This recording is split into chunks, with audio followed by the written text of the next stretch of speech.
আজ যদি আপনার কাছে 40,000 টাকা থাকে, যাকে আপনি 4 টে ডিফারেন্ট ক্যাটেগরির মিউচুয়াল ফান্ডের মধ্যে ইনভেস্ট করতে চাইছেন।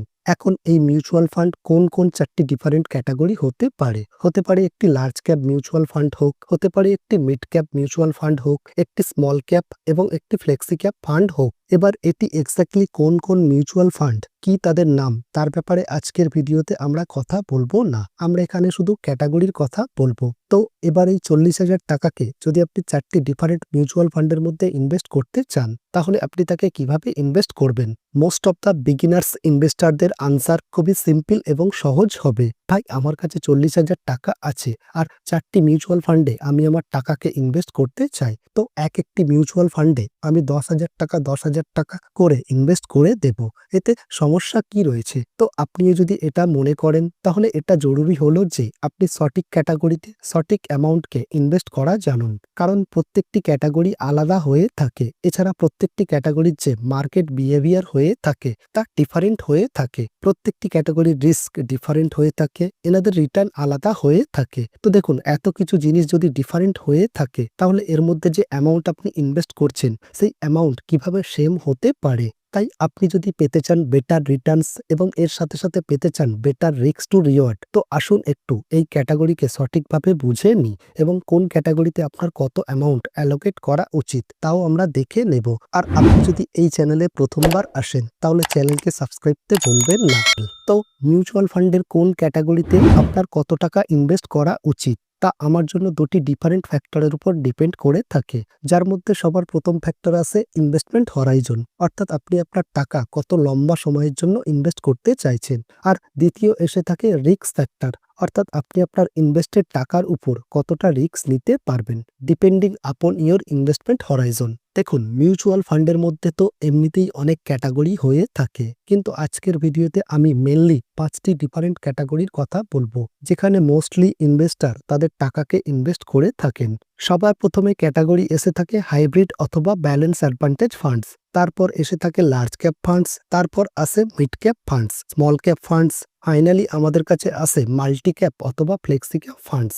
সবার প্রথমে আমি শুরু করি হাইব্রিড ফান্ডস অথবা ব্যালেন্স অ্যাডভান্টেজ ফান্ডকে দিয়ে। তো আমি যদি স্টার্ট করি সেই সমস্ত ইনভেস্টারদের দিয়ে যাদের ইনভেস্টমেন্ট হরাইজন হলো খালি 5 বছরের বা 5 বছরের থেকে কম, অর্থাৎ আপনি যদি আপনার টাকাকে 5 বছর অথবা তার থেকে কম সময়ের জন্য ইনভেস্টমেন্ট করতে চান, এর থেকে বেশি সময় আপনার কাছে নেই, যে কোনো কারণে আপনাকে উইদিন 5 ইয়ার্স যদি এই টাকা আপনাকে রিডিম করতে হয়, বাচ্চার এডুকেশনের জন্য, তার বিয়ের জন্য অথবা একটি গাড়ি কেনার জন্য, অর্থাৎ রিজন যে কোনো কিছুই হতে পারে। তো এই ধরনের যদি কোনো কেস আপনার সাথে থাকে, তাহলে আপনার জন্য ভালো হবে আপনি এই টাকা কোনো হাইব্রিড অথবা ব্যালেন্স অ্যাডভান্টেজ ফান্ডের মধ্যে ইনভেস্ট করতে পারেন। এবার এই হাইব্রিড অথবা ব্যালেন্স অ্যাডভান্টেজ ফান্ড কি হয়ে থাকে, কিভাবে তা কাজ করে থাকে, চলুন এখন তা আমরা দেখে নিই। তো hybrid fund pure equity fund হয় না, যেমনটা এর নাম হাইব্রিড, অর্থাৎ মিক্স হয়ে থাকে ইকুইটি এবং ডেট ফান্ডের। আর যদি আপনার জানা না থাকে, তাহলে আমি আপনাকে দ্রুত বলে দিই, ইকুইটি ফান্ড সেই ফান্ড হয়ে থাকে যেখানে আপনার টাকা কোম্পানির স্টকস বাই করার জন্য ব্যবহার করা হয়ে থাকে, অর্থাৎ আপনি ডাইরেক্টলি কোম্পানির গ্রোথের জন্য ইনভেস্টমেন্ট করে থাকেন। আর দ্বিতীয় ডেপ্ট ফান্ড সেই ফান্ড হয়ে থাকে যেখানে আপনার টাকা স্টকস বাই করার জন্য ব্যবহার করা হয় না। এখানে আপনার টাকা money market, government bond, corporate bond অথবা অন্য কোনো ফিক্সড ইনকাম ইনস্ট্রুমেন্টের মধ্যে আপনার টাকাকে ইনভেস্ট করা হয়ে থাকে, যার ডাইরেক্টলি স্টক মার্কেটের সাথে কোনো লিঙ্ক থাকে না। তো যেমনটা আমি দুটি ডিফারেন্ট শব্দের ব্যবহার করেছি, এক হলো হাইব্রিড ফান্ডস আর দ্বিতীয় হলো ব্যালেন্স অ্যাডভান্টেজ ফান্ডস। আর এই যে ব্যালেন্স অ্যাডভান্টেজ ফান্ড, তাও অ্যাকচুয়ালি হাইব্রিড ফান্ডই হয়ে থাকে, শুধুমাত্র তফাৎ এখানে এটা হয়ে থাকে যে ব্যালেন্স অ্যাডভান্টেজ ফান্ডকে খুবই অ্যাক্টিভলি মনিটর করা হয়ে থাকে, অর্থাৎ মার্কেটের হিসাবে ব্যালেন্স অ্যাডভান্টেজ ফান্ডের মধ্যে ইকুইটি এবং ডেপ্টের যে পোর্শন হয়ে থাকে তা লাগাতার বদলে যেতে থাকে। ফান্ড ম্যানেজার্স মার্কেটের হিসাবে লাগাতার ইকুইটি এবং ডেপ্টের মধ্যে ইনভেস্টারদের যে অ্যালোকেশন হয়ে থাকে তাকে লাগাতার বদল করতে থাকেন, যার ফলে আপনার যে রিস্ক রয়েছে তা যাতে মিনিমাল থাকে আর তার যে রিটার্নস রয়েছে তাকে যাতে ম্যাক্সিমাইজ করা যেতে পারে। আর সেখানে যে নর্মাল হাইব্রিড ফান্ডস হয়ে থাকে আর তাতে যে অ্যালোকেশন হয়ে থাকে ইকুইটি এবং ডেপ্টের, তা ফিক্সড হয়ে থাকে। তো এখানে আমি ব্যালেন্স অ্যাডভান্টেজ ফান্ডকে হাইব্রিড ফান্ডের তুলনায় বেশি প্রেফারেন্স দেব।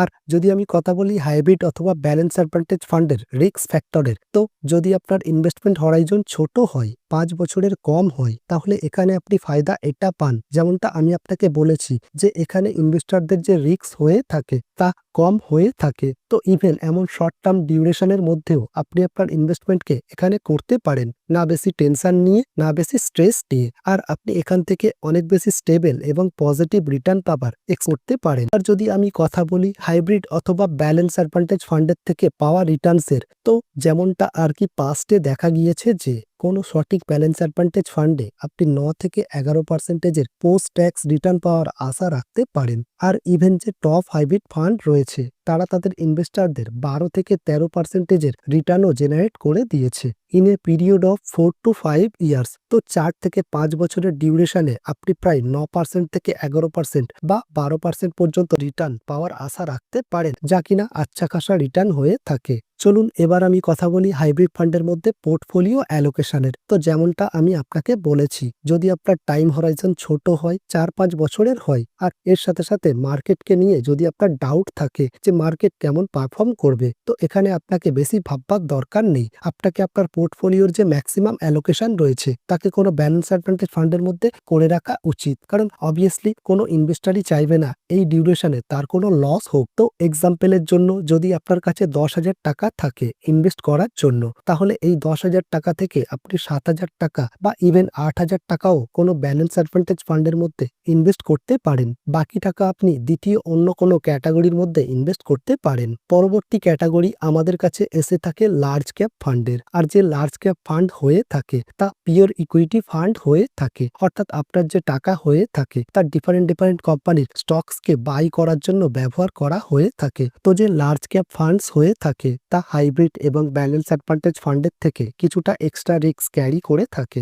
কিন্তু যদি আমি ইকুইটি ক্যাটাগরির কথা বলি, তাহলে ইকুইটি ক্যাটাগরির মধ্যে লার্জ ক্যাপ ফান্ডকে কম্পারেটিভলি লেস রিস্কি বলা হয়ে থাকে। এবার এই লার্জ ক্যাপ ফান্ড কি হয়ে থাকে, তো যেমনটা এর নাম রয়েছে, এখানে ইনভেস্টরদের যে ম্যাক্সিমাম টাকা রয়েছে সেই টাকাকে লার্জ ক্যাপ কোম্পানির স্টককে বাই করার জন্য ব্যবহার করা হয়ে থাকে। অর্থাৎ ইন্ডিয়ান স্টক এক্সচেঞ্জে লিস্টেড যে টপ 100 কোম্পানি রয়েছে যা কিনা লার্জ ক্যাপ ক্যাটাগরির মধ্যে এসে থাকে, এই কোম্পানির স্টককেই বাই করা হয়। এই সমস্ত কোম্পানির যে পারফরমেন্স রয়েছে মোস্ট অফ দ্য মার্কেট সিনারিওতে পারফরমেন্স স্টেবল হয়ে থাকে। অর্থাৎ এই সমস্ত কোম্পানির যে স্টক হয় তাদের মধ্যে ভোলাটিলিটি কম হয়ে থাকে, তারা স্টেবল হয়ে থাকে। অর্থাৎ ইনকাম আপনি যে রিটার্ন পেয়ে থাকেন সেই রিটার্নও আপনি অনেক বেশি স্টেবল পেয়ে থাকেন। তো যদি আপনার ইনভেস্টমেন্ট হরাইজন 5 বছর বা তার বেশি হয়ে থাকে, তাহলে এখানে আপনি লার্জ ক্যাপ ফান্ডের মধ্যে আপনার ইনভেস্টমেন্ট করার কথা ভাবতে পারেন। এখন যদি আমি লার্জ ক্যাপ ফান্ড থেকে পাওয়া রিটার্নের কথা বলি, তাহলে যেমনটা পাস্টে দেখা গিয়েছে লার্জ ক্যাপ ফান্ড থেকে আপনি প্রায় পোস্ট ট্যাক্স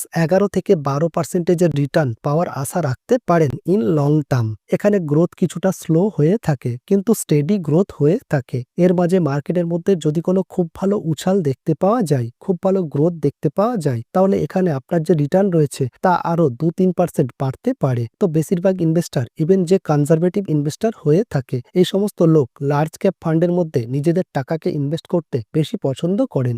এর লেস রিস্কি হওয়ার জন্য আর এর স্টেবল গ্রোথের জন্য। এই কারণে আপনি দেখবেন যে লার্জ ক্যাপ মিউচুয়াল ফান্ড হয়ে থাকে আর তাদের যে AUM অর্থাৎ অ্যাসেট আন্ডার ম্যানেজমেন্ট হয়ে থাকে তা অনেক হাই হয়ে থাকে। চলুন এখন কথা বলে নিই লার্জ ক্যাপ মিউচুয়াল ফান্ডের মধ্যে পোর্টফোলিও অ্যালোকেশনের। তো যেমনটা আমি আপনাদেরকে বলেছি যে লার্জ ক্যাপ ফান্ডের মধ্যে যে গ্রোথ হয়ে থাকে তা কিছুটা স্লো হয়ে থাকে কিন্তু একটি স্টেডি এবং সঠিক গ্রোথ হয়ে থাকে। তো এখানে আপনাকে বেশি টাকা ইনভেস্ট করতে হবে লার্জ ক্যাপ ফান্ডের মধ্যে। এবার এক্সাম্পলের জন্য মনে করুন কোনো ইনভেস্টরের কাছে 10,000 টাকা রয়েছে যাকে উনি ইনভেস্ট করতে চাইছেন ডিফারেন্ট ক্যাটাগরির মধ্যে। তো তার থেকে লার্জ ক্যাপ ক্যাটাগরির মধ্যে ওই 10,000 টাকা থেকে ইনভেস্ট করতে পারেন প্রায় 3,500 টাকা, অর্থাৎ 35% যে অ্যালোকেশন তা লার্জ ক্যাপ ফান্ডের মধ্যে হওয়া চাই। পরবর্তী মিউচুয়াল ফান্ড ক্যাটাগরি আমাদের কাছে এসে থাকে মিড ক্যাপ ক্যাটাগরি, আর এটাও পিওর ইকুইটি ফান্ড হয়ে থাকে। আর এখানে ইনভেস্টরদের যে ম্যাক্সিমাম পোর্টফোলিও অ্যালোকেশন হয়ে থাকে, ম্যাক্সিমাম টাকা হয়ে থাকে, তা মিড ক্যাপ কোম্পানির স্টককে বাই করার জন্য ব্যবহার করা হয়ে থাকে।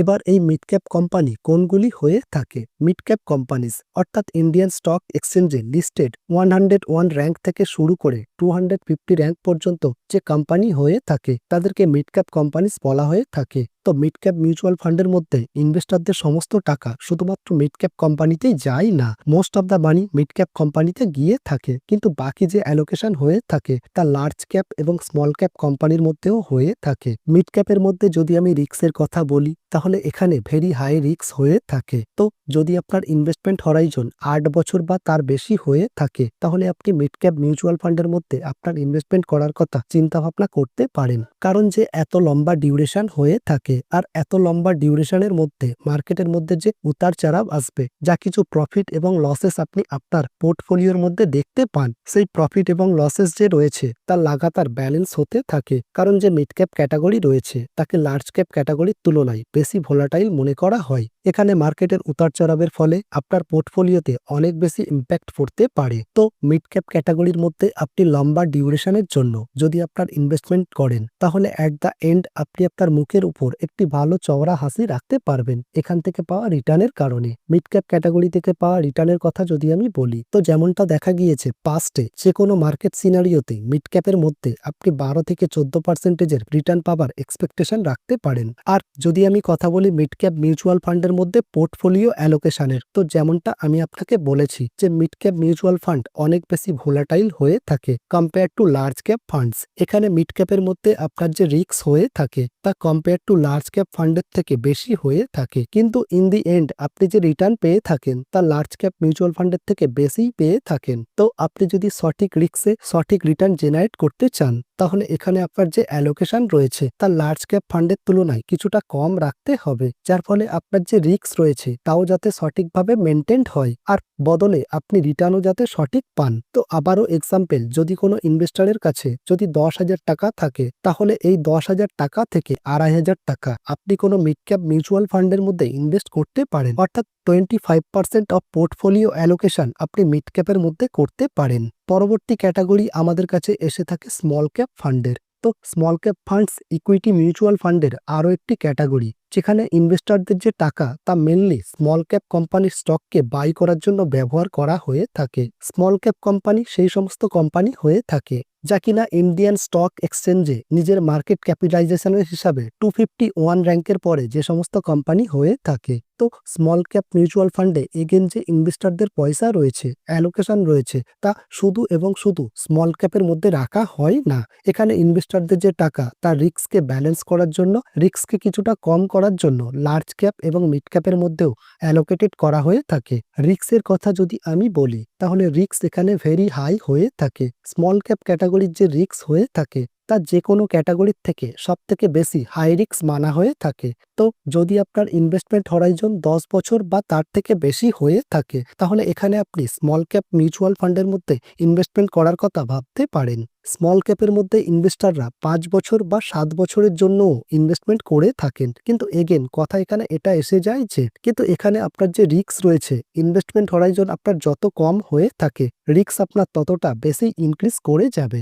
রিটার্নের কথা যদি আমি বলি, বিশেষ করে এসআইপি মুডের কথা, তাহলে এখানে আপনি 14 থেকে 18% পর্যন্ত রিটার্ন পাওয়ার এক্সপেকটেশন করতে পারেন, যদিও এখানে আপনি আরও বেশি রিটার্ন পেতে পারেন। এটা সম্পূর্ণ মার্কেট সিনারিওর উপর ডিপেন্ড করে থাকে।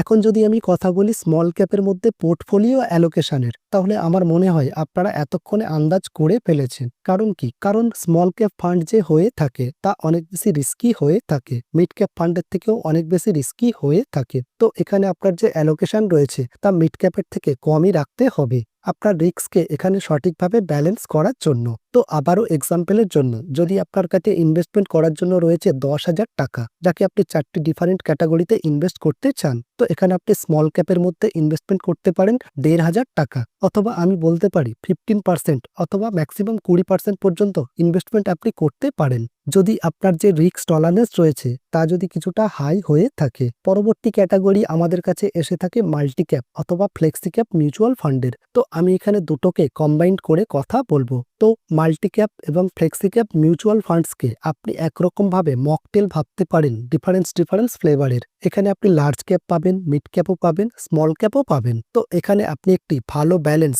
এবং সাথে সাথে ভালো ডাইভার্সিফিকেশনকেও পেয়ে যান একটি মিউচুয়াল ফান্ড ক্যাটাগরির মধ্যেই। মাল্টি ক্যাপ মিউচুয়াল ফান্ডের মধ্যে যে অ্যালোকেশন হয়ে থাকে তা ফিক্স হয়ে থাকে। লার্জ ক্যাপের মধ্যে 50% হয়ে থাকে, মিড ক্যাপের মধ্যে 25% আর স্মল ক্যাপের মধ্যে 25% হয়ে থাকে। আর সেখানে যদি আপনি ফ্লেক্সি ক্যাপ মিউচুয়াল ফান্ডের সম্বন্ধে কথা বলেন, তাহলে ফ্লেক্সি ক্যাপ মিউচুয়াল ফান্ডের মধ্যে ফান্ড ম্যানেজারের কাছে পুরো কন্ট্রোল হয়ে থাকে যে সে কতটা লার্জ ক্যাপ, কতটা মিড ক্যাপ এবং কতটা স্মল ক্যাপ মিউচুয়াল ফান্ডের মধ্যে অ্যালোকেশন করতে চান। আর যদি আমরা রিস্কের কথা বলি, তাহলে মাল্টি ক্যাপ এবং ফ্লেক্সি ক্যাপ ফান্ডের মধ্যে যে রিস্ক হয়ে থাকে তা মডারেটলি হাই রিস্ক হয়ে থাকে। তো যদি আপনার ইনভেস্টমেন্ট হরাইজন 7 বছর বা 7 বছরের বেশি হয়, তাহলে আপনি একটি ফ্লেক্সি ক্যাপ বা মাল্টি ক্যাপ মিউচুয়াল ফান্ডের মধ্যে ইনভেস্টমেন্ট করার কথা ভাবতে পারেন। এখন যদি আমি মাল্টি ক্যাপ এবং ফ্লেক্সি ক্যাপ মিউচুয়াল ফান্ড থেকে পাওয়া রিটার্নের কথাকে বলি, তাহলে এখানে আপনার লার্জ ক্যাপ মিউচুয়াল ফান্ডের তুলনায় কিছুটা এক্সট্রা রিটার্ন পাওয়ার এক্সপেকটেশন হয়ে থাকে। এখানে আপনি প্রায়, যদি আমি পোস্ট ট্যাক্স রিটার্নের কথা বলি, তাহলে পোস্ট ট্যাক্স রিটার্ন এখানে প্রায় আপনার 12 থেকে 13% পর্যন্ত পাওয়ার এক্সপেকটেশন হয়ে থাকে। আর যদি আমি পোর্টফোলিও অ্যালোকেশনের কথা বলি, কারণ এখানে যে রিস্ক হয়ে থাকে তা মডারেটলি হাই হয়ে থাকে, তো আপনি সঠিক রিস্কে অলমোস্ট এখান থেকে সঠিক রিটার্ন পেয়ে যান। আর এখানে আপনি আপনার পোর্টফোলিও অ্যালোকেশনও প্রায় ঠিকঠাক রাখতে পারেন। যদি আমি এক্সাম্পলের কথা বলি, তাহলে 10,000 টাকা থেকে আপনি 2,500 টাকা, অথবা আমি যদি বলি 25% যে অ্যালোকেশন রয়েছে তা আপনি ফ্লেক্সি ক্যাপ অথবা মাল্টি ক্যাপ মিউচুয়াল ফান্ডের মধ্যে করতে পারেন। তো বন্ধুরা, এগুলি হলো 4টি মেজর ক্যাটাগরি যেখানে আপনি আপনার রিস্ক এবং ইনভেস্টমেন্ট হরাইজন অনুযায়ী আপনি আপনার ইনভেস্টমেন্ট করতে পারেন। তো আমি আপনার জন্য যদি আবারও একবার রিভিউ করে দিই যে যদি কোনো ইনভেস্টারের 10,000 টাকার এসআইপি ক্রিয়েট করতে হবে, 10,000 টাকা ইনভেস্ট করতে হবে 4টি ডিফারেন্ট ক্যাটাগরির মধ্যে, namely large cap, mid cap, small cap এবং ফ্লেক্সি ক্যাপ মিউচুয়াল ফান্ডস।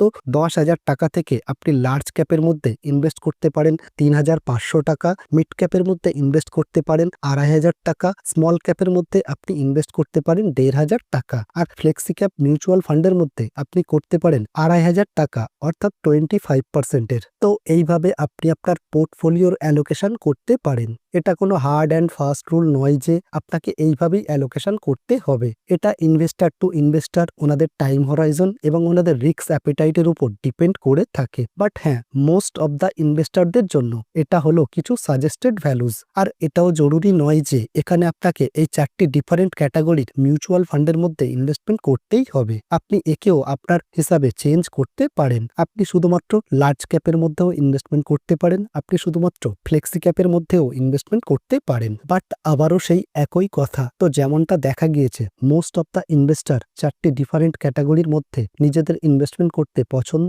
করেন। তো এইভাবে আপনি আপনার অ্যালোকেশন করতে পারেন। তো বন্ধুরা, আমি আশা করি এই ভিডিও আপনাদের জন্য হেল্পফুল হয়ে থাকবে। আর ভিডিও যদি ভালো লাগে তাহলে এই ভিডিওকে লাইক করে আমাকে অবশ্যই বলবেন, আর চ্যানেলকে সাবস্ক্রাইব করতে একদমই ভুলবেন না। দেখা হবে পরের ভিডিওতে। Thanks lot for watching.